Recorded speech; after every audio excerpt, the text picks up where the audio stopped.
7 दिवसांमध्ये. हो, फक्त 7 दिवसांमध्ये तुम्हाला देखील तुमचे केस कमरेपर्यंत लांब, दाट आणि चमकदार बनवायचे आहेत का?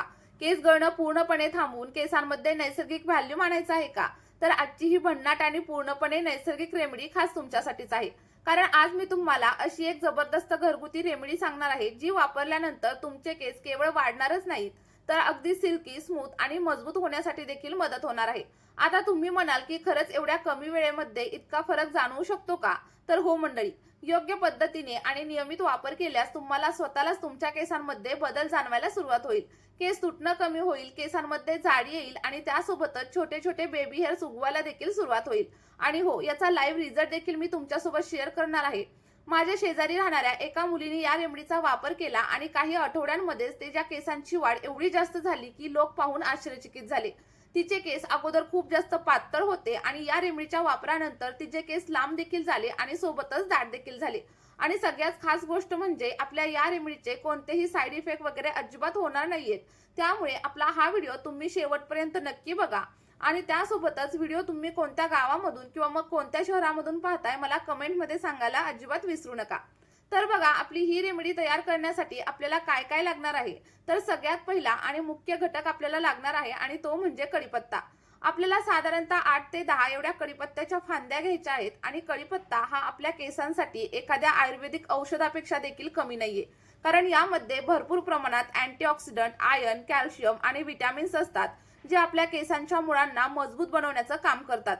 ज्या लोकांचे केस खूप जास्त प्रमाणावरती गळत असतील, तुटत असतील किंवा मग केसांमधून हात फिरवला तरी देखील केस निघत असतील, तर अशा लोकांसाठी कढीपत्ता खूप जास्त फायदेशीर ठरणार आहे. कढीपत्त्यामुळे केसांची मुळं मजबूत होतात आणि त्यासोबतच केसांची वाढ जलद गतीने होण्यासाठी देखील मदत होत असते. कढीपत्त्यामध्ये बीटा कॅरोटीन आणि प्रोटीन देखील भरपूर प्रमाणात असतं, ज्यामुळे आपल्या केसांना पोषण मिळतं आणि केसांच्या एकाच मुळामधून 2-3 नवीन केस येण्यासाठी मदत होत असते. आणि यामुळे केस नैसर्गिकरित्या दाट दिसायला देखील सुरुवात होते. केसांच्या वाढीसाठी कढीपत्ता हे खरंच एक ब्रह्मास्त्र आहे असं म्हटलं तरी काहीच चुकीचं ठरणार नाही.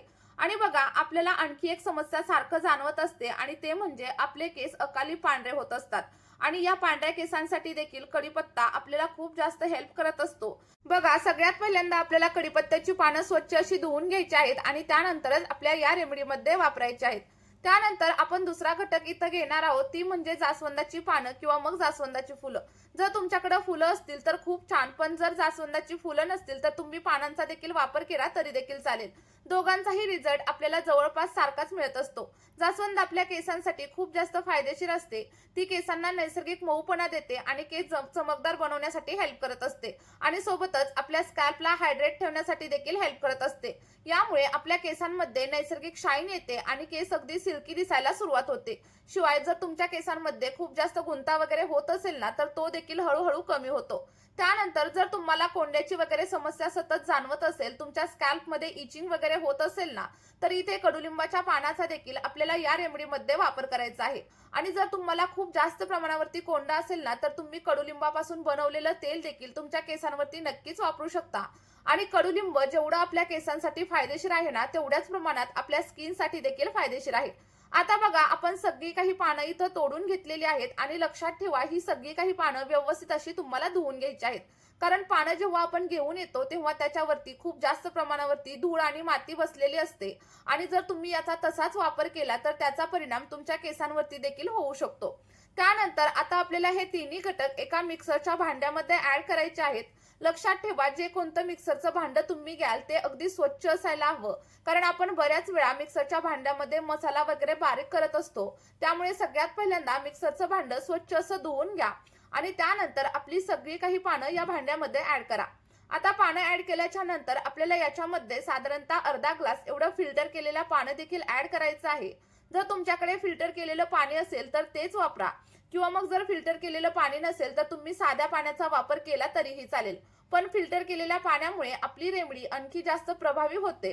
त्यानंतर बघा, या सगळ्या काही पानांपासून आपल्याला एक बारीक अशी फाईन पेस्ट तयार करून घ्यायची आहे. आणि जेवढी बारीक तुम्ही पेस्ट इथं तयार कराल ना, तेवढंच तुम्हाला केसांवरती अप्लाय करण्यासाठी अगदी सोपं जाणार आहे. आता तुम्ही इथं बघू शकता, आपण व्यवस्थित असं ग्राइंड केलेलं आहे आणि जी काही पेस्ट आहे ना, ती इथं रेडी झालेली आहे.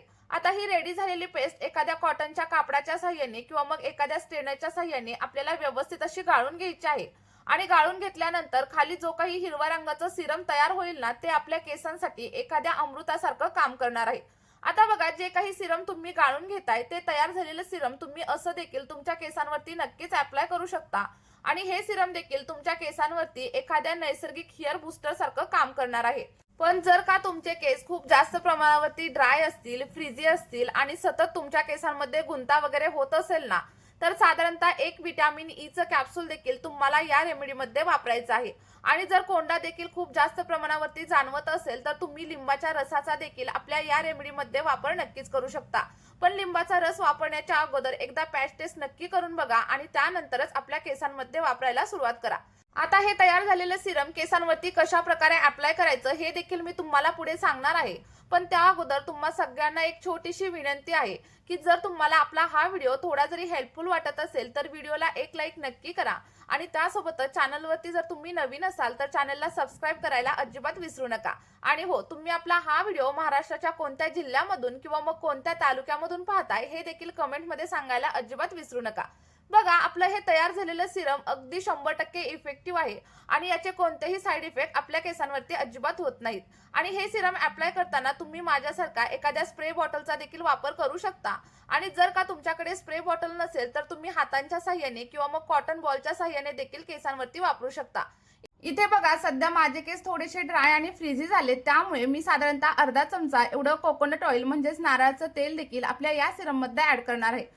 आणि नारळाचं तेल इथे पूर्णपणे ऑप्शनल आहे. जर तुम्हाला वापरायचं असेल तर तुम्ही वापरू शकता किंवा मग स्किप केलं तरी देखील चालेल. व्यवस्थित असं मिक्स करा आणि त्यानंतर आपलं अगदी आयुर्वेदिक असं हेअर सिरम इथं रेडी झालेलं आहे. आता हे सगळं काही सिरम आपल्या केसांवरती कशा प्रकारे अप्लाय करायचं आणि सोबतच किती वेळा अप्लाय करायचं हे पाहणं देखील तेवढंच गरजेचं आहे.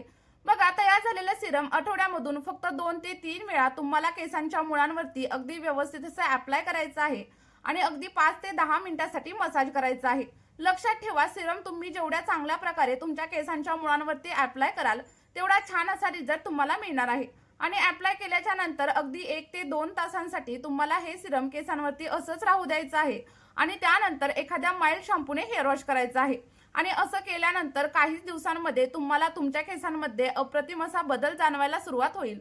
तुमची केस गळती हळूहळू कमी होईल आणि त्यासोबतच छोटे छोटे बेबी हेअर्स यायला देखील सुरुवात होईल.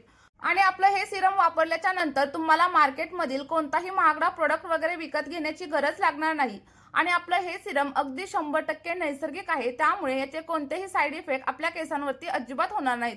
अगदी लहान मुलांवरती देखील तुम्ही याचा वापर करू शकता आणि त्यानंतर तुम्हाला जे काही रिझल्ट भेटतील ना ते मात्र अमेझिंग असतील. फक्त एक गोष्ट लक्षात ठेवा, कारण बऱ्याच वेळा काय होतं की नैसर्गिक गोष्टींची देखील बऱ्याच लोकांना ॲलर्जी असते.